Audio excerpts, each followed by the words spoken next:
अभूतपूर्व।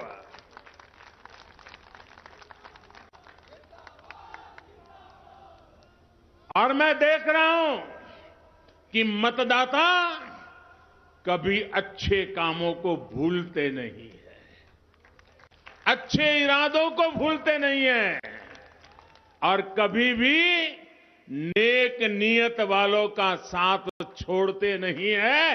ये मैंने कल देखा है। जो दृश्य मैंने देखा है इससे साफ है इस चुनाव को भाजपा से ज्यादा जनता जनार्दन लड़ रही है। भाजपा को दोबारा बिठाने के लिए मेरी माताओं बहनों ने कमर कसी हुई है, मेरे नौजवानों ने कमर कसी हुई है, मेरे छोटे छोटे किसान मैदान में उतरे हैं, जनता खुद जुट गई है। उत्तर प्रदेश में कल पहले चरण के मतदान में भी भाजपा के लिए जबरदस्त उत्साह का वातावरण रहा। कल का मतदान, लोगों का उत्साह, लोगों की एकजुटता, मैं उत्तर प्रदेश का कल का जो मतदान हुआ है, मैं कहता हूं भारतीय जनता पार्टी पुराने सारे रिकॉर्ड तोड़ करके जीतने वाली है वहां। और मैं जो लोग निराशा फैलाने में लगे रहते हैं, जिनको भारतीय जनता पार्टी की कोई भी चीज अच्छी नहीं लगती है, उनको भी कहता हूं कि अगर उत्तराखंड के संबंध में भी आपके मन में कोई आशंका है तो ये मेरे अल्मोड़ा में आकर के देखिए जरा। दूर दूर ऊपर पहाड़ियों की चोटियों पर मैं चारों तरफ ये जन सागर देख रहा हूं, जन सैलाब देख रहा हूं भाइयों। यही दिखाता है कि फिर एक बार भाजपा सरकार, फिर एक बार, फिर एक बार, फिर एक बार। जिन लोगों को उत्तराखंड की जनता का निर्णय देखना हो, वो इस जन सैलाब को देखकर समझ सकते हैं। विपरीत मौसम में भी ये माहौल, विपरीत परिस्थितियों में भी ये माहौल, यही अपने आप में विजय का संदेश दे रहा है। उत्तराखंड के लोग ये बात जानते हैं कि भाजपा सरकार ही इस दशक को उत्तराखंड का उज्जवल दशक बना सकती है। इसलिए एक बार फिर डबल इंजन की सरकार उत्तराखंड में आना तय है। साथियों, भाजपा का संकल्प है जितनी ऊंचाई हमारे पहाड़ों की है, उतनी ही ऊंचाई तक हमें उत्तराखंड के विकास को, उत्तराखंड की समृद्धि को भी लेके जाना है। पिछले 5 साल में डबल इंजन की सरकार पूरी ईमानदारी से, पूरी ताकत से, पूरे समर्पण भाव से, एक ही निष्ठा से आपकी सेवा में लगी हुई है। अब उत्तराखंड विकास के शिखर की तरफ बढ़ चला है। उत्तराखंड को एक नई पहचान मिल रही है। भारतीय जनता पार्टी ने भी अपना जो संकल्प पत्र जारी किया है, वो भी विकास की नई ऊर्जा से भरा हुआ है। साथियों, विकास तभी होता है जब बिना भेदभाव के काम किया जाए। इसलिए आज हमारी सरकार सबका साथ, सबका विकास, सबका विश्वास और सबका प्रयास, इस संकल्प को लेकर के काम कर रही है। लेकिन हमारा विरोध करने वाले, उनका फॉर्मूला क्या है, हमारे विरोधियों का इतिहास क्या है, हमारे विरोधियों के करतूत क्या है, हमारे विरोधियों के कारनामे क्या है, हमारे विरोधियों की भाषा क्या है, आपको बराबर याद है। और इसलिए मैं कहूंगा कि हमारे विरोधियों की फॉर्मूला इतनी ही है, सब में डालो फूट, सब में डालो फूट, मिलकर करो लूट। सब में डालो, मिलकर करो, सब में डालो, मिलकर करो। उत्तराखंड ही नहीं, पूरे देश में कांग्रेस की नीति रही है, सब में डालो, मिलकर करो। ये देश में जात, पात, मत, मजहब, भाषा, राज्य के नाम पर फूट डालते हैं और राज्यों में जाकर के इलाकों में, क्षेत्रों में फूट डालते हैं। पहाड़ी है, तराई है, इस इलाके के हैं, उस इलाके हैं। उत्तराखंड से ज्यादा इस साजिश का शिकार और कौन हुआ होगा। इन्होंने हमेशा कुमाऊं और गढ़वाल की लड़ाई करवाने की कोशिश की ताकि ये दोनों जगह को लूट सके, जबकि डबल इंजन की सरकार ने दोनों जगह के लिए डबल काम करने की कोशिश की है। चाहे तराई का क्षेत्र हो, चाहे पहाड़ी क्षेत्र हो, चाहे कुमाऊं हो, चाहे गढ़वाल हो, हमारे लिए तो पूरा उत्तराखंड देवभूमि है। यहां का एक एक बच्चा हमारे लिए देवतुल्य है। हमारी यहां की माताएं हमें आशीर्वाद देती रहती है। हमने केदारखंड में केदारनाथ को विकास की नई ऊंचाई दी है, तो साथ ही मानस खंड के विकास के लिए भी अपनी पूरी ताकत झोंक दी है। अगले 5 सालों में, ये मैं जो कह रहा हूं ना, उत्तराखंड का दशक है ये, मौका जाने मत दीजिए। अगले 5 साल में मानस खंड टूरिज्म सर्किट डबल इंजन सरकार की बड़ी प्राथमिकता रहने वाला है।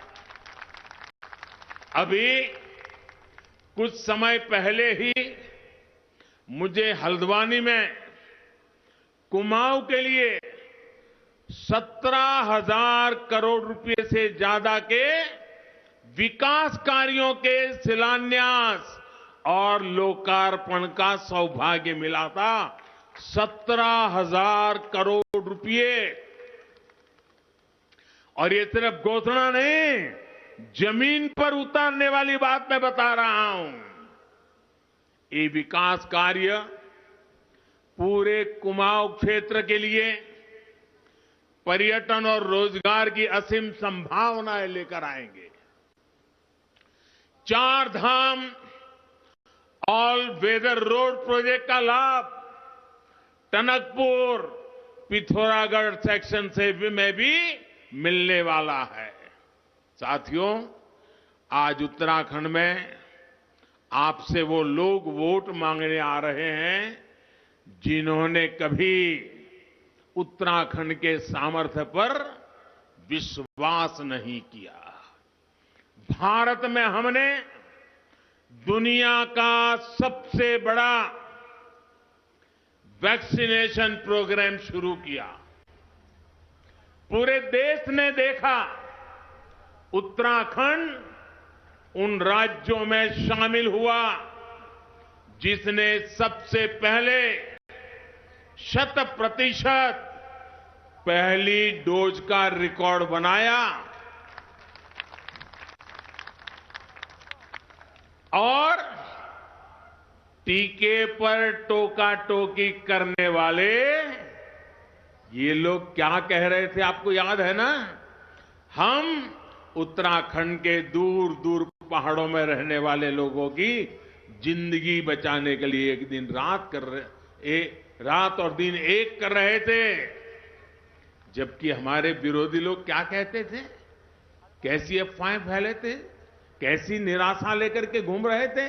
ये कहते थे कि पहाड़ों पर एक गांव तक वैक्सीन पहुंच ही नहीं सकती है, हर एक गांव तक पहुंच ही नहीं सकती।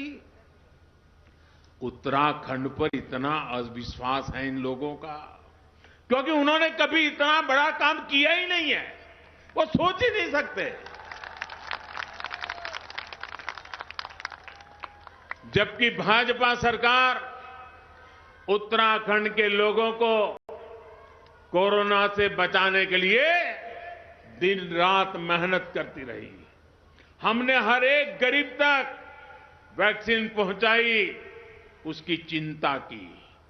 चाहे बर्फबारी हो, सामने नदी नाले हो, प्राकृतिक आपदा के घटनाएं हो,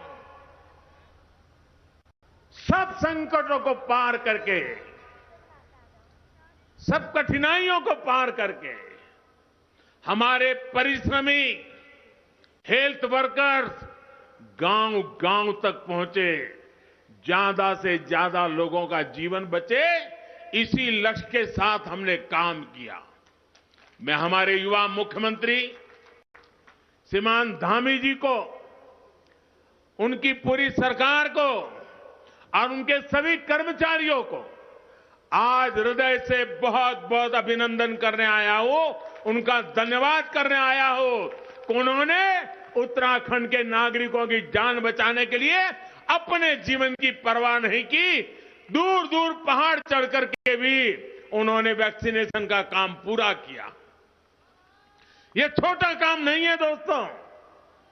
पहले हमारे देश में एक एक वैक्सीन को लगाते लगाते 40-40 साल लग जाते थे।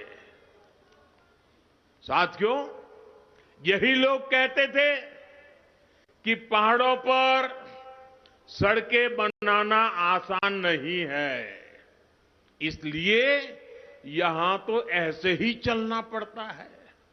लेकिन आज उत्तराखंड में चारों धामों को जोड़ने के लिए ऑल वेदर रोड का काम चल रहा है। जहां ये सड़क को मुश्किल बताते थे, वहां आज पहाड़ों पर रेल भी पहुंच रही है। ऋषिकेश कर्णप्रयाग परियोजना का काम तो चल ही रहा है। टनकपुर बागेश्वर रेल लाइन का सपना भी आने वाले समय में जरूर साकार होगा और हम ही पूरा करेंगे। इस परियोजना के बारे में सबसे पहले अंग्रेजों के समय में सोचा गया था। आप सोचिए, जब देश गुलाम था ना, तब इसकी चर्चा हुई थी, लेकिन अंग्रेजों ने भी कुछ नहीं किया, बातें की। कांग्रेस वालों ने भी कुछ नहीं किया, बातें की। लेकिन हमने तय किया है, इन सपनों को हम साकार करके रहेंगे। बस आपके आशीर्वाद चाहिए, उत्तराखंड के आशीर्वाद चाहिए। अब बीजेपी सरकार कुमाऊं क्षेत्र के लिए महत्वपूर्ण इस रेल परियोजना पर काम कर रही है। इसी तरह दिल्ली आने जाने के लिए अब देहरादून दिल्ली एक्सप्रेस वे बनने जा रहा है। इससे यात्रा का समय भी घटेगा और उत्तराखंड का विकास भी गति पकड़ेगा। ये उत्तराखंड की असली ताकत है और इसीलिए बड़े आत्मविश्वास के साथ कहता हूं, और मैं यहां के हर इलाके से परिचित हूं। इस भूमि के साथ मेरा विशेष नाता रहा है, ये आप सब जानते हैं। आपकी ताकत को मैं जानता हूं, आपके सामर्थ्य को मैं जानता हूं, आपकी नेक नीयत को जानता हूं, आपके भीतर रगों में जो ईमानदारी है ना, देशभक्ति है ना, उसको मैं भली भांति जानता हूं। और इसलिए मैं कहता हूं कि ये दशक उत्तराखंड का दशक है। साथियों, डबल इंजन की सरकार के लिए, मेरे लिए उत्तराखंड का विकास सर्वोच्च प्राथमिकताओं में से एक है। अभी आपने इस बार के बजट को देखा होगा। हमने उत्तराखंड को ही विशेष ध्यान में रखते हुए एक योजना बनाई है, पर्वतमाला परियोजना। हिंदुस्तान में पहली बार पर्वतमाला परियोजना की कल्पना आई है किसी को, और योजना बनकर के आज आपके सामने आया है। वरना उनको तो लगता था भाई पहाड़ों के वोट कहां होते, एक आध दो एमपी होते, छोड़ो यार क्या जरूरत है। यही किया उन्होंने। हम कितने एमपी हैं, कितने एमपी नहीं है, इसके आधार पर नहीं चलते हैं। हमें तो एक नागरिक भी होगा ना, उसकी भी चिंता करना, इसको हम हमारा कर्तव्य बनाते हैं। इस योजना के तहत पहाड़ों पर आधुनिक कनेक्टिविटी और आधुनिक इंफ्रास्ट्रक्चर का विस्तार किया जाएगा। आधुनिक सड़कों और पुलों के साथ साथ आने जाने के लिए रोपवे भी बनाए जाएंगे। इसका लाभ उत्तराखंड के स्थानीय लोगों को तो होगा ही, साथ ही इससे देश की सुरक्षा में डटे सेना के हमारे जवानों को भी सुविधा बढ़ेगी। सीमा से सटे गांवों के विकास के लिए, ये सरहदी राज्य है, यहां का हर परिवार देश के लिए हिंदुस्तान में जिस कोने में जरूरत पड़े जाकर के अपना पसीना बहा रहा है, अपना खून बहाता है, मातृभूमि के लिए जिंदगी लगा देता है। लेकिन उसके सीमावर्ती गांव जो हैं, सीमावर्ती तहसील है, सीमावर्ती जिले हैं, उसको अनदेखा किया गया। हमने योजना बनाई है, और ये सिर्फ मैं घोषणा नहीं कर रहा हूं, इस बार के बजट में लोकसभा के अंदर इसकी दस्तावेज रखा गया है, बजट के अंदर कहा गया है, और हमारे अजय टम्टा जी के सूचन और सलाह पर इस बात को हमने लागू किया है। हमने अजय टम्टा जी जैसे हमारे सीमावर्ती क्षेत्रों के नेता हैं, उन्होंने बहुत विस्तार से इस बात को मुझे समझाया, और उसी का परिणाम है कि आज हम इस योजना को लेकर के आए हैं। हमारे सभी इस सीमा पर रहने वाले, पर्वतीय क्षेत्रों में रहने वाले एमपीज कितनी बारीकी से सोचते हैं, इसका यह उदाहरण है। इन सीमावर्ती गांवों के लिए हमने वाइब्रेंट विलेज ये योजना बनाई है। सीमा के आखिरी गांव तक रास्ते कैसे जाएं, सीमा के आखिरी गांव तक पानी कैसे पहुंचे, सीमा के आखिरी गांव तक बिजली कैसे पहुंचे, सीमा के आखिरी गांव तक ऑप्टिकल फाइबर नेटवर्क कैसे पहुंचे, वहां मोबाइल टावर कैसे चले, टीवी हमारा कैसे चले, ये सारी चीजें, और साथ साथ वहां रोजगार कैसे बढ़े। मैं पहले कहता था, हमने 70 साल तक देखा है पहाड़ का पानी और पहाड़ की जवानी पहाड़ को काम नहीं आती है। मुझे इसको उलट कर देना है। पहाड़ का पानी भी पहाड़ को काम आएगा, पहाड़ की जवानी भी पहाड़ को काम आएगी, उत्तराखंड का भला करेगी। और इसके लिए हमने विशेष अभियान चलाया है। इतना ही नहीं, हमने बॉर्डर के जो डिस्ट्रिक्ट हैं, वहां एनसीसी स्कूलों में चालू करने का निर्णय किया है। इसके कारण हमारे नौजवानों की एक स्पेशल ट्रेनिंग होगी, अपनी कैरियर के लिए काम आएगा। इतना ही नहीं, आज हमारे देश में बहुत कम मात्रा में सैनिक स्कूल है, बहुत कम मात्रा में सैनिक स्कूल है। हमारे युवा नौजवान, पढ़े लिखे नौजवान ऊंचे पदों पर जाने की क्षमता रखते हैं। उनको तैयार करने के लिए सैकड़ों नए सैनिक स्कूल बनाने का भी हमने निर्णय किया है।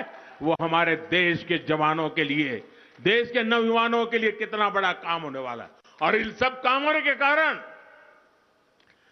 गांवों से जो पलायन होता है, सीमा के गांव जो खाली हो जा रहे हैं, उसको रोकने में, उसको वाइब्रेंट बनाने में, टूरिस्टों की वहां आना जाना शुरू करने में हम आगे बढ़ने वाले हैं।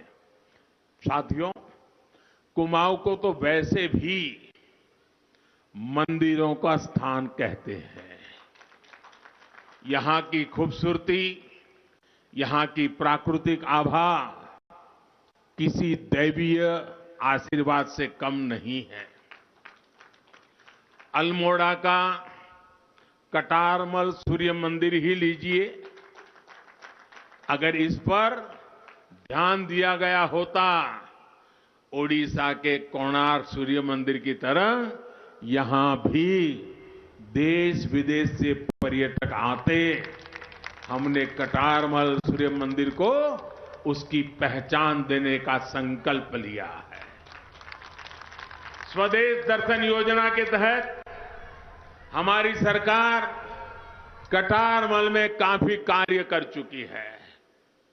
10 मार्च को डबल इंजन की सरकार बनने के बाद इन कार्यों का और विस्तार किया जाएगा।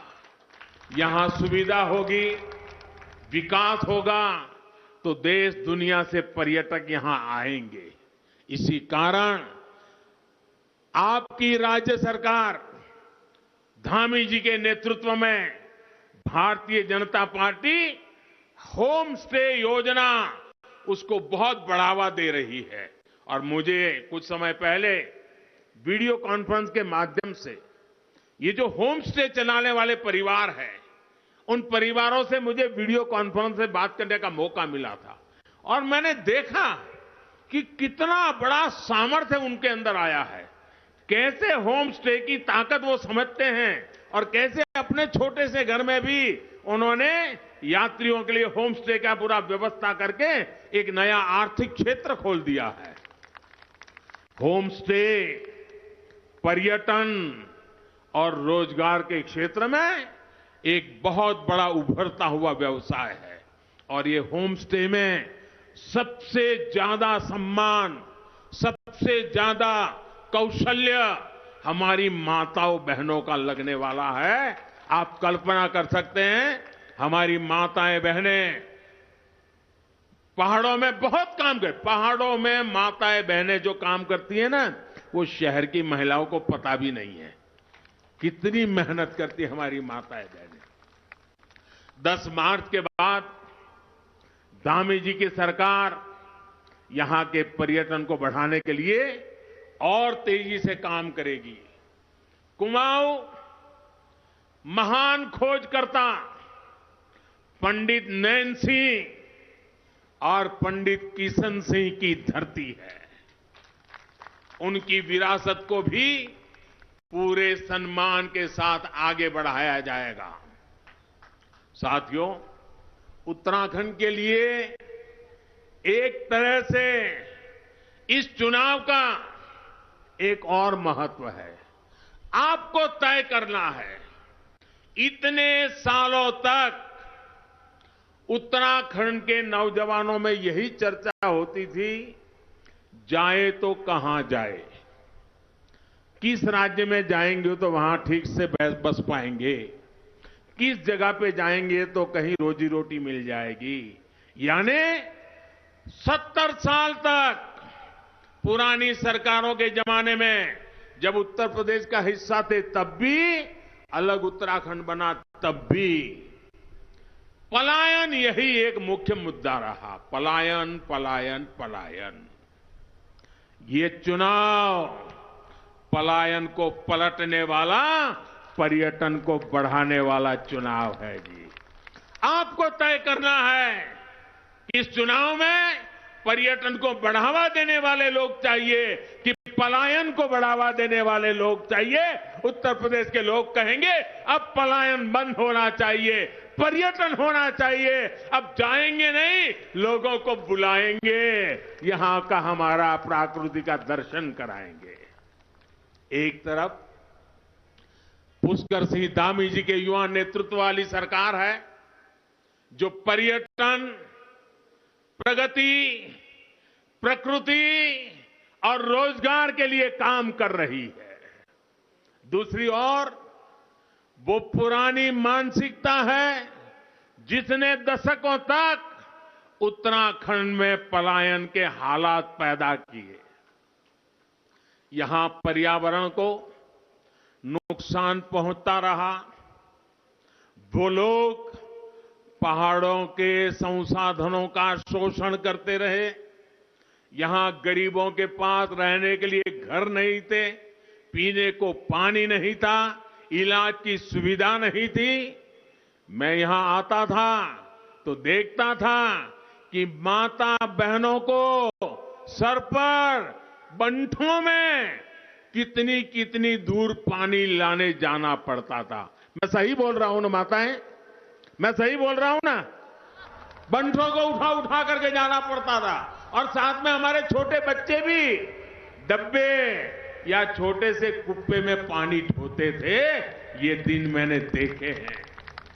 लेकिन कांग्रेस के लोगों को इसकी चिंता नहीं होती थी। उन्हें उत्तराखंड से ज्यादा चिंता दिल्ली के दरबार की रहती थी। काली कमाई होती रहे, दरबार में पहुंचती रही और दरबार की कृपा आती रहे। और गरीब के साथ क्या होता था? उसे अपना गांव, अपना घर, अपने यार दोस्त, अपने रिश्तेदार, अपनी प्रकृति, अपना पहाड़, अपनी खुली जिंदगी सब कुछ छोड़ करके झुग्गी झोपड़ी में शहरों में जाकर के 2 टूक रोटी के लिए जिंदगी खपानी पड़ती थी। भाजपा की सरकार आने के बाद पहली बार पूरी ताकत से स्थिति बदलने के लिए काम हुआ। उनके समय में पहाड़ के जलस्रोत सूखे थे तो इसका ठिकरा ये प्रकृति पर फोड़ते थे। हम कुमाऊं की पाइपलाइन के रूप में जामरानी बांध का काम जल्द ही शुरू करने वाले हैं। हम जल जीवन मिशन के जरिए गांव गांव, घर घर पानी पहुंचा रहे हैं। उत्तराखंड में 8 लाख घरों को पानी का कनेक्शन दिया जा चुका है। 8 लाख घरों में नल से जल का काम हमने कर लिया है। इस बार के बजट में देश के गांव गांव पानी का कनेक्शन पहुंचाने के लिए मेरी माताएं बहनें आप मुझे आशीर्वाद देते रहिए। 60,000 करोड़ रुपया हम खर्च करने वाले हैं ताकि मेरी माताओं बहनों को पानी लाने के कष्ट से मुक्ति मिले और नल चालू करे और घर में पानी आ जाए। माताएं बहनें मैं आपके लिए काम करता। तो अल्मोड़ा से पीएम मोदी को आप सुन रहे थे और यहां पर रुकेंगे एक छोटे से ब्रेक के लिए, जल लौटेंगे।